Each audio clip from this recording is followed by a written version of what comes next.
Thank you so much. Thank you so much, Ms. Jones, for a generous introduction. Let me first begin by also affirming the work that Ms. Jones is doing.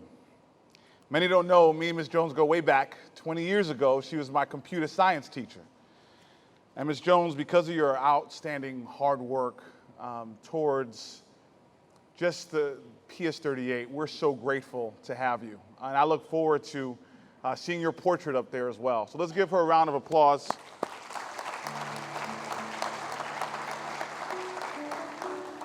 I also want to take this time real quick just to thank the faculty, administrators, and staff. Because without their consistency and their commitment to the ideals of this institution, it wouldn't be standing in its present form. To be quite frank, I've never seen a body of people do so much with so little.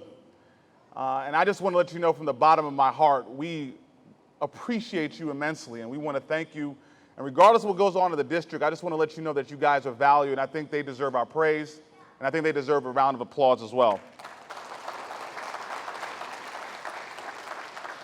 And to the family, to the friends, to the parents that are gathered here today we give you guys the utmost thanks. You guys are your children's greatest inspiration. Their journey would not have been possible without your continuous encouragement and your ongoing support. So today we make sure that we also give you the praise as well.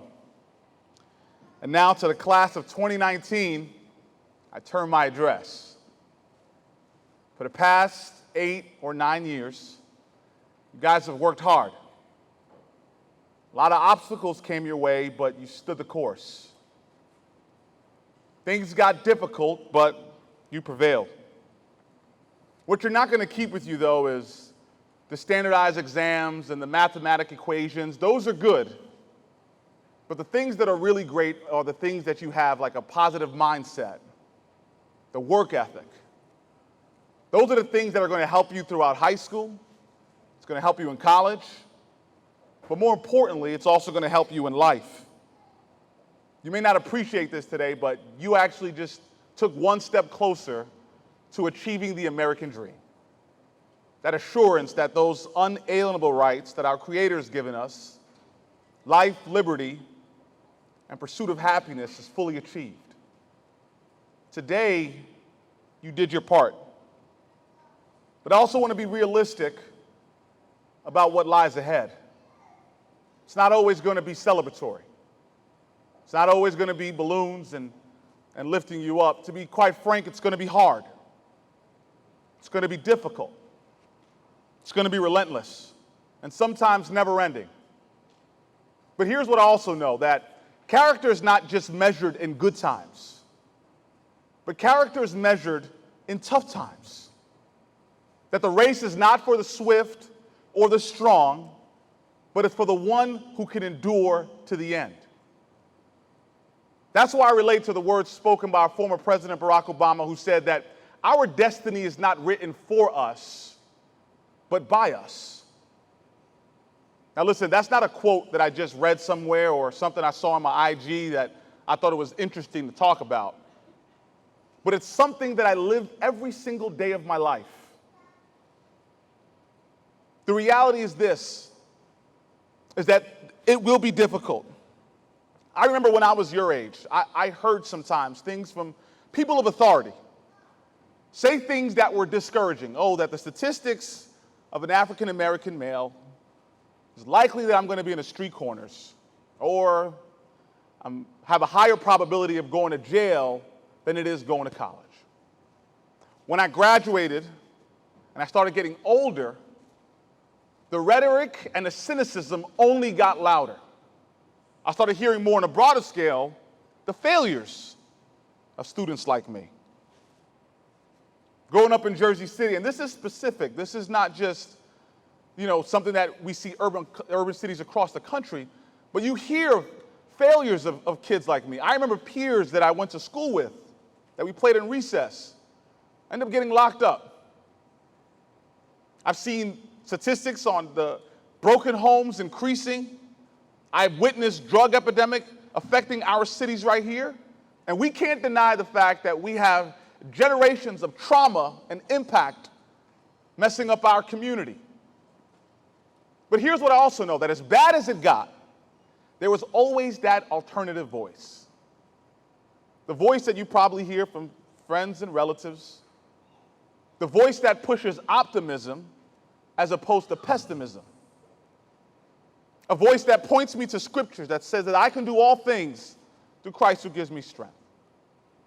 It's that voice that is why I stand here as a living testimony to what is possible. A product of PS38, a man of one wife and a beautiful daughter, and I'm fortunate to work for one of the greatest tech companies in the world, in Microsoft. Now, look, I get it. All circumstances are different. People have their own journeys that they have to go through. And if you're scared about what's happening next, that's okay. Because hope is not the absence of fear, but hope is the presence of fear, confronted and conquered. So let me leave you with this quote from Dr. King. He says, "I have a dream. It's a dream deeply rooted in the American dream. It's a dream that one day this nation will rise up and live out the true meaning of its creed." Now here's the thing about that quote. We recite it, we hear it, especially during Martin Luther King's birthday and during Black History Month. But what I'm wondering is, do we really embody what it is? Do we really believe, and do we have the courage to dream again? So before I get out of your way, I'm going to leave you with two words that not only transform my life, but two words that I think can have a transformational impact in yours. And those two words are, keep dreaming. Keep dreaming.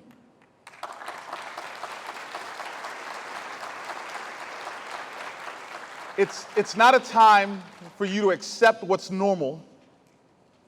It's a time for you to keep dreaming. It's not a time for you just to become what your parents tell you to become. It's a time for you to understand who you are and what you're passionate about and keep dreaming.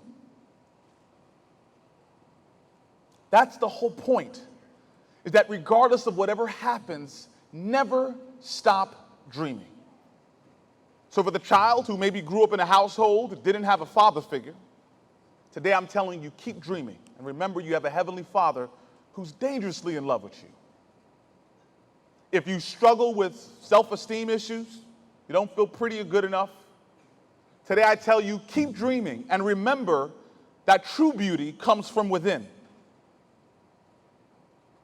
For the children who probably grew up with either a victim of bullying or have seen violence and hatred, today I tell you, keep dreaming and remember that love always conquers hate.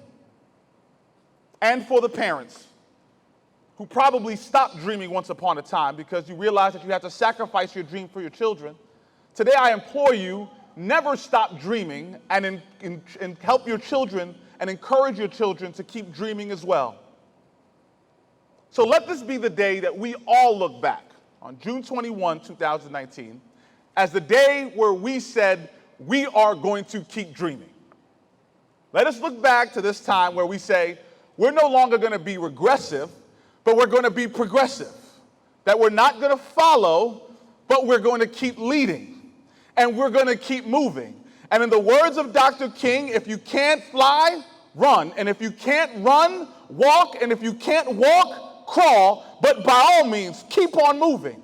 If there's anything you remember today, let it be these two words. Keep dreaming, keep dreaming, keep dreaming. God bless you, and God bless the class of 2019.